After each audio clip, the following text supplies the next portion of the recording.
दोस्तों आदाब अर्ज़ है, मैं अनीस अहमद खान हिंद वॉइस से आपसे मुखातिब हूँ। विधानसभा चुनाव में ओवैसी की AIMIM, मायावती की BSP और समाजवादी दल डेमोक्रेटिक जनतांत्रिक पार्टी सोशलिस्ट और रलो-सपा RLSP ने मिलकर एक ग्रैंड सेकुलर फ्रंट बनाया है। इसमें RLSP जिस राष्ट्रीय लोक समता पार्टी के अध्यक्ष उपेंद्र कुशवाहा को मुख्यमंत्री पद का दावेदार घोषित किया गया। कोऑर्डिनेटर समाजवादी दल डेमोक्रेट के उपेंद्र कुमार को बनाया गया है। पटना में हुई एक प्रेस कॉन्फ्रेंस के बाद जब असदुद्दीन ओवैसी जो AIMIM के सर्वा हैं, बड़े कहना चाहिए कि वक्ता हैं, बहुत अच्छे और डट के खड़े रहने वाले हैं, जब वे पार्लियामेंट में पहुंचते तो एक तरफा नारे इनके खिलाफ लगते हैं, जय श्री राम के, और ये अल्लाह अकबर का नारा लगाते हैं। बड़ा अजीब सा माहौल का हो जाता उस वक्त।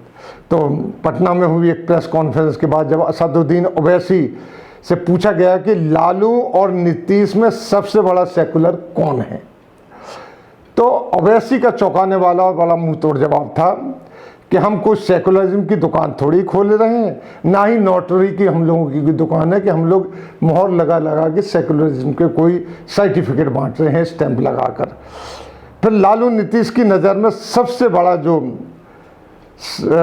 सांप्रदायिक है मेम, उन्होंने खुद अपने आप को कहा कि इन दोनों की नज़र में सांप्रदायिक असदुद्दीन ओवैसी है।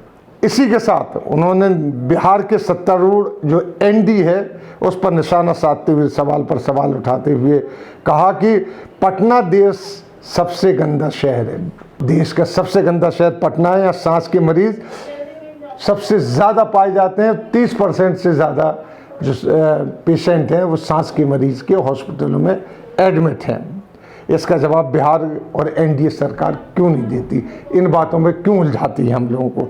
उन्होंने बिहार में दोबारा भाजपा लाने के जिम्मेदार RLD और कांग्रेस को ठहराया। उन्होंने नीतीश पर NRC पर दोगली नीति का भी जवाब मांगा कि NRC में लोगों ने दोगली नीति अपनाई है। यहाँ तो कुछ कहते, जब NRC का मूवमेंट चल रहा था तो ये खामोश क्यों थे। उपेंद्र कुशवाहा जो चीफ मिनिस्टरशिप के दावेदार माने गए, इन्होंने अपॉइंट किया है, उनको दावेदार हैं, उन्होंने कहा कि हमने बिहार की भविष्य के लिए ये गठबंधन किया है क्योंकि नीतीश कुमार के 15 साल के शासन में बिहार 15 साल ही पीछे चला गया है।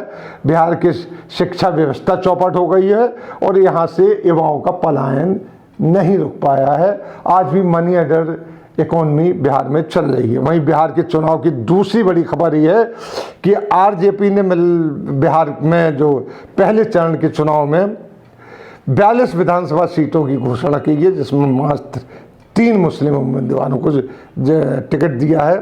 बांका से जावेद इकबाल अंसारी, रफ़ीगंज से मोहम्मद निहालुद्दीन और गोविंदपुरा से मोहम्मद कामरान को उन्होंने उम्मीदवार बनाया है। खबर बिहार के चुनाव की यही है। इसी के साथ हम आगे आपसे लेते विदा। अगले अंक में फिर हाजिर होंगे, तब तक के लिए दीजिए हमें इजाज़त।